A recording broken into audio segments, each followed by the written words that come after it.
నల్గొండ జిల్లాలో వర్షాభావ పరిస్థితులు రైతులను తీవ్ర ఆందోళనకు గురిచేస్తున్నాయి. వర్షాకాలం ఆరంభమై నెల రోజులు గడుస్తున్నా ఎలినినో ప్రభావంతో వర్షాల జాడలేక నాగార్జున సాగర్ ప్రాజెక్టులో నీరు లేక వెలవెలబోతోంది. ప్రాజెక్టు అంతా రాళ్లు రప్పులు తేలి బోసిపోయి కనిపిస్తుంది. ఈ వానాకాలం సీజన్లో పంటల పరిస్థితి ఏంటనే రైతులు ఆందోళన చెందుతున్నారు. నాగార్జున సాగర్ ప్రాజెక్టు పూర్తిస్థాయి నీటి మట్టం 590 అడుగులు కాగా ప్రస్తుతం 514 అడుగుల డెడ్ స్టోరేజ్కి చేరుకుంది.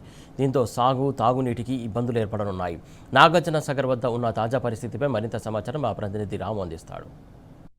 ఒకవైపు ఎల్నినో ప్రభావంతో రైతులందరూ కూడా భయభ్రాంతులు గురవుతూ ఉంటే మరొకవైపు నాగార్జున సాగర్ అదేవిధంగా కృష్ణా బేసిన్ అంతా కూడా వెలువలబోతుండడంతో రైతన్నలు ఆందోళన పడుతూ ఉన్నారు. ప్రస్తుతం మనం నాగార్జున సాగర్ డ్యామ్ వద్ద ఉన్నాం. ఇక్కడ బ్యాక్ వాటర్ నిలిచి ఉండేటువంటి ప్రాంతంలో ఉన్నాం. చూడవచ్చు కంచూప్ మేరలో ఎక్కడ చూసినా కూడా నాగార్జున సాగర్ అంతా కూడా ఒట్టిపోయి కనిపిస్తూ ఉంది. నాగార్జున సాగర్ డ్యామ్ అంతా కూడా ఎండిపోయి కొండలు గుట్టలు రాళ్ళు రప్పలు తీరినటువంటి ఒక దుర్భిక్ష పరిస్థితులు ఇక్కడ మనకు కనపడుతూ ఉన్నాయి. ప్రతిసారి కూడా ఈ సమయానికి నాగార్జున సాగర్కి ఇన్ఫ్లో అనేది మొదలయ్యేది. మనం ఉన్నటువంటి ప్రాంతం అంతా కూడా నాగార్జున సాగర్ డ్యామ్కు వెనుక భాగం ఉన్నటువంటి ప్రాంతం.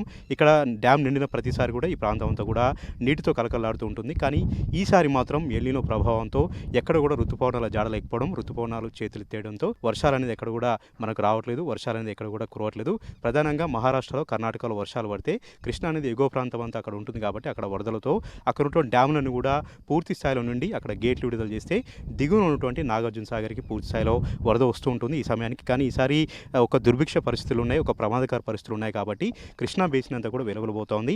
నాగార్జున సాగర్తో పాటు దీని కింద ఉన్నటువంటి పులిచింతల ప్రాజెక్టు కూడా ఎక్కడికక్కడ ఎండిపోయి మనకు కనిపిస్తూ ఉంది. ఈసారి శాస్త్రవేత్తలు చెప్తున్నట్టుగానే, నిపుణులు చెప్తున్నట్టుగానే ఎల్నినో ప్రభావం తీవ్రంగా మనకు కనపడుతూ ఉంది. ఆ ప్రభావం స్పష్టంగా మనకు కనపడుతూ ఉంది. వర్షాలు జాడలేకుండా పోతున్నాయి. అక్కడక్కడ చిరుజలలు మాత్రమే పడుతున్నాయి. ఆ చిరుజలలో ఆశపడి రైతులు విత్తనాలు వేసుకుంటే ఆ విత్తనాలు కూడా నేలలోనే అవన్నీ కూడా ఎండిపోతున్న పరిస్థితి నల్గొండ జిల్లా వ్యాప్తంగా కూడా మనకు కనపడుతూ ఉంది. ఈ ఆయకట్టు కింద నల్గొండ, ఖమ్మం జిల్లాలో దాదాపు 12 లక్షల ఎకరాలు ఇప్పుడు కూడా స్థిరీకరణ అవుతూ పచ్చగా ఉంటుంది. కానీ ఈసారి మాత్రం ఇలాంటి పరిస్థితులు మనకు కనపడలేదు. ఆయకట్టు అంతా కూడా ఎడారిగా మారినటువంటి పరిస్థితి మనకు కనిపించింది.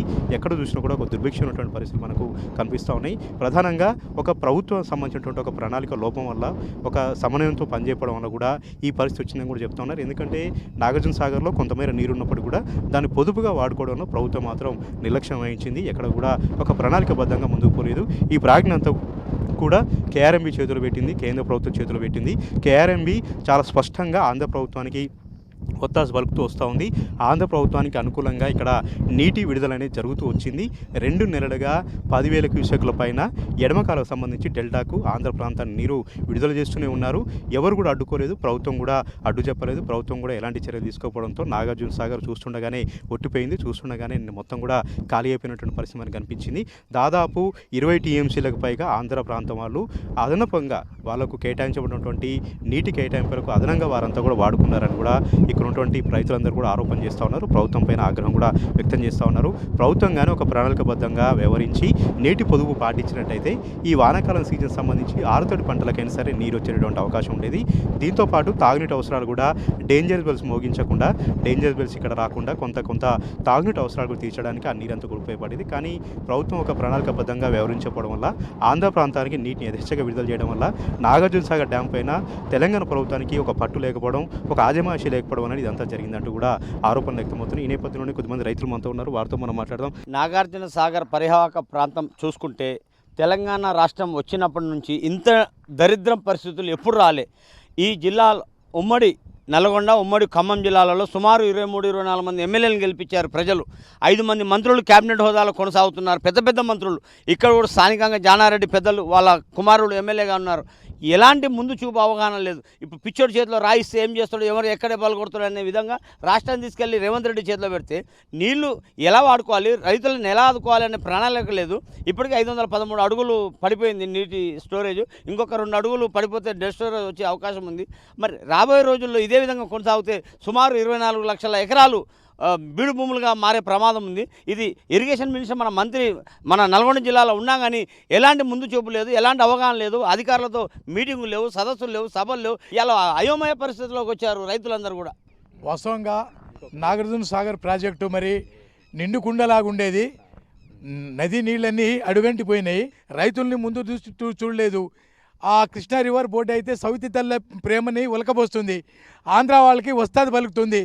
చంద్రబాబు నాయుడుకి రేవంత్ రెడ్డి గారు ఆయన శిష్యుడు. ఆయన ఎట చెప్తే అట్ట ఎంతంత దోసుకోవో ఏమన్నా తీసుకెళ్ళు అని అంటూ వాళ్ళకి కావాల్సిన వాటా కంటే కూడా ఒక 20 టీఎంసీల వాటర్ కూడా అదనంగా పోతున్నాయి. అది పుష్పవిమానం సినిమాలా లాగుంది. అక్కడ పోయి చూసేటోళ్ళు లేడు, డ్యామ్ మీద పోనిచ్చేటోళ్ళు లేడు. ఇక్కడ రైతులపై ఏమైనా అడిగితే కేసులు. ఇక్కడ ఉన్నటువంటి ప్రజాప్రతినిధులు, ముఖ్యమంత్రి వర్యులు, జిల్లా మంత్రి, ఇరిగేషన్ శాఖ మంత్రి ఏమన్నా పట్టు విడుపులేదు. ఆంధ్రాకెళ్ళి చూడండి, వాళ్ళదేమో బొడ్డుకాడు ఉంది, 10,000 కాదు ఇంకెక్కువ పోతున్నాయి.